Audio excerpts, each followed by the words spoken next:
Welcome back, Nick Lenz, Comic Corner, Classics / Non-Classics. This is episode number 917 and Doubleshot number 811. I have one Dynamite trade, one DC trade. First up, it is Red Sonja, Volume 2, The Art of Blood and Fire. This storyline has Red Sonja hired by a dying emperor to gather 6 great artisans for a party. And she has find them. Like the first person she finds, head of a brothel. Finds a dancer pretty easily. Think it's a woman. Nope, it's a guy. And a couple of them she gets off screen, but yeah, this book contains issues 7 through 12 of Red Sonja Volume 2, and of course the issue 0. All the issues in here written by Gail Simone, and still the same artist, Walter Galvani. Yep. And these are the variant cover artists. The cover is done by Jenny Ferguson, Stephanie Bushma. I wonder if this woman's actually related to John Bushma and Sal Bushma. Joyce Chen, Nell Ruffino, Amy Reeder, who, by the way, is the creator of the Moon Girl Devil Dinosaur series. Stephanie Hans, Allison Seven, Emil Levikin, and many more. Yeah. This overall, fun set of issues. And yeah, I'm going to give this book roughly a 9.5 out of 10. It's really good. And also, she, in case you're wondering, no, she does not wear that. He only wears on the covers.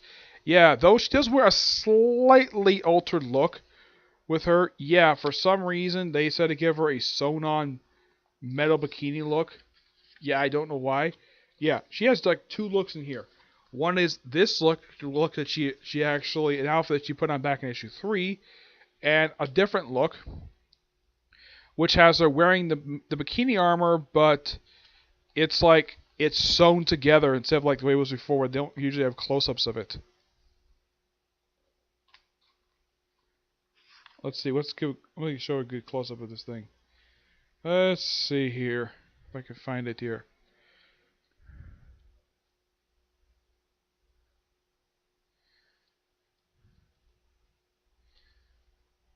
Here we go.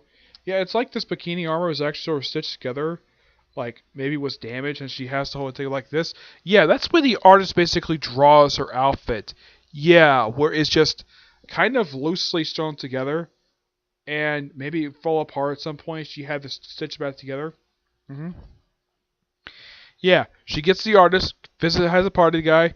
Though she briefly saw in dungeon, of course she also had a, because they also mentioned she stank about halfway through the story, and she has this bath tended by about 6 different people basically bathing her. Then of course she had a party, of course she's going to jail because she disagrees with the king. And the reason why she had to do this over the course of a month. And she says if it doesn't get these particular people, the emperor said he was going to kill all these slaves. He was going to burn all these slaves alive. And she finds them. The guy is later killed, and the slaves are all free. Good storyline. I enjoyed this thing. Give this book a 9.5 out of 10. Yeah, the only thing left to go for Gail Simone's era for Red Sonja is, of course, next volume when I get my hands on it, and the Legend of Red Sonja series, along with Red Sonja Conan, which was the first of 2 crossovers between Conan and Red Sonja. Of course, this is when Conan was published by Dark Horse, and of course, Red Sonja was published by Anime. Alright, next up it is Titans Volume 5, The Spark. Collecting Titans Volume 3, issues 23-27, and the special. Yep, they changed the line for the group. And it's mentioned that apparently they disbanded the previous roster for some reason. Yeah, because the whole Troya stuff. I'm like, really? That's the reason why they disbanded the roster? Okay. Yeah, and the new roster, now he keeps Wonder Girl, he keeps Donna Troy from the previous roster, but he adds Raven, Beast Boy. Yeah, those 2 from the Teen Titans group. Yeah, sort of promotion for those 2. Added Natasha Irons, a.k.a. Steel, who is the niece of John Henry Irons, the original Steel. This is, I think, this is probably her first appearance since the ending of the Superwoman title. Yeah, it's good to see her. And this book also features Miss Martian, who is they don't mention if she's related to Martian Manhunter at all in here, which is kind of weird. They also threw in here a supporting character from Supergirl, Ben Rab. Ben Rube. I'm a little surprised he showed up in here because, well, he was a supporting character in the Supergirl title. But my guess is when Stephen Lang ended his run in the book, and because Supergirl didn't want anything to do with Catco, they decided to have it where he appears in this book. Though this book gets canceled. Yeah, they're actually ending with issue 36, which is coming out in April. Yep. And their job is to deal with the ground level stuff while Justice League is doing whatever they usually do. And instead of headquartered out of Titan's Tower, which by the way, it's perfectly fine. Instead, we headquartered out of all things, a section of the Hall of Justice. Yeah, even I think this is still quite stupid. I mean, you want me to sort of, and the way Nightwing treats this is that it's part of the Justice League, except they call it simply the Titans. And the way Batman described the Titans is that they were a club of friends. What's wrong with that? And plus, they actually did beat up bad guys. And here, they are basically dealing with stuff related to the Source Wall. Yeah, they're referencing here to Dark Knight's Metal and Just Like No Justice. In the case of what's going on with Beast Boy, that happened Just Like No Justice. Apparently, his powers are going haywire, and he's having a tough time trying to control them. And basically, that's a good majority of this run. What he tried to do with it. Raven, of course, is kind of a.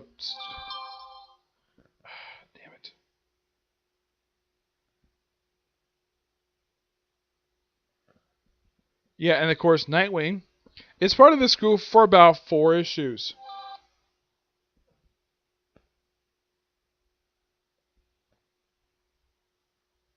Yeah, by issue 27, he is off the roster due to events happening in pages of Batman. What happened to Batman? Nightwing got shot in the head. Setting up Scott Lobdell's current run in the book. And of course, they also reference what happened in Heroes in Crisis, where Roy Harper got killed, and it's implied that Wally West might be dead too. Okay.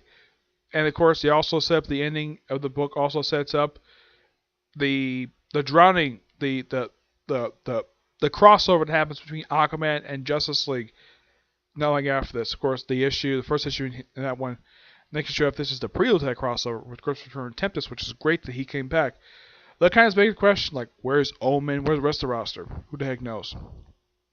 Mostly deals with stuff in people's minds, and it's really interesting though that the way Dan Abnett takes this thing, and I do highly recommend this. It's really good, though I think this kind of direction probably would cause DC.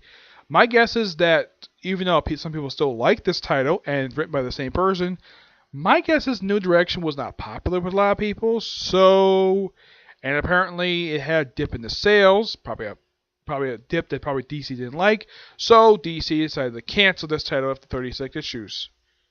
Yep, I have no idea why, they just decided to do that. But this, of course, actually is not bad. I'm going to give this book roughly a 9 out of 10. It's actually pretty good, though they do set up the debut of Mother Blood, who becomes the villain in the next arc of the series.